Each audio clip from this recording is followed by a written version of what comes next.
obuzibu bw'omuliro ng'amasomero agawerera ddala 3 gakosebwa era abayizi 7 ku ssomero lya Kasana Junior School ne balugulamu n'obulamu n'abalala ne babuuka n'ebisago.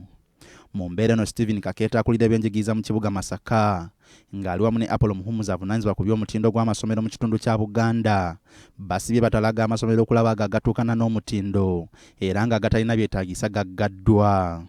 Abaana basalawo batwala mu nasale nga babaddusa waka ne batandika okubateeka mu bisulo. Kati abaana bano baba nga bali mu bisulo tebasobola kwerwanako singa waba waliwo obuzibu. Kakeeta ategeezezza nti amasomero agaggaddwa agasinga ga nasale nga gabadde n'ebisulo ekintu ekitakkirizibwa mu mateeka g'ebyenjigiriza era bakizudde nti abaana ba nasale tebasobola kwerwanako singa wabalukawo obuzibu.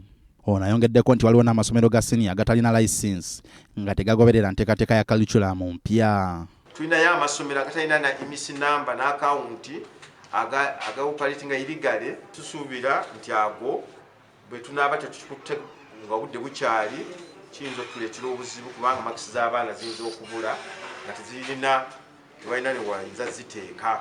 Kakeeta era yenyamidde olwa bannabyanjigiriza abateeka amasomero mu bifo ebitasaana omuli zigalagi n'emizigo nga n'amasomero agamu gali Kinyanampindi n'ebifo nga Lodge n'ebbaala.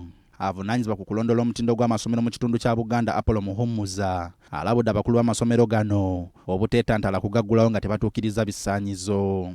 Zimbye store zimbye toyi batoyi naye tomala ekiseera nga bazimba toyi ate n'ogikyusa nti abaana basolemu n'ozimba efumbiro n'olikyusa nti abaana basolemu.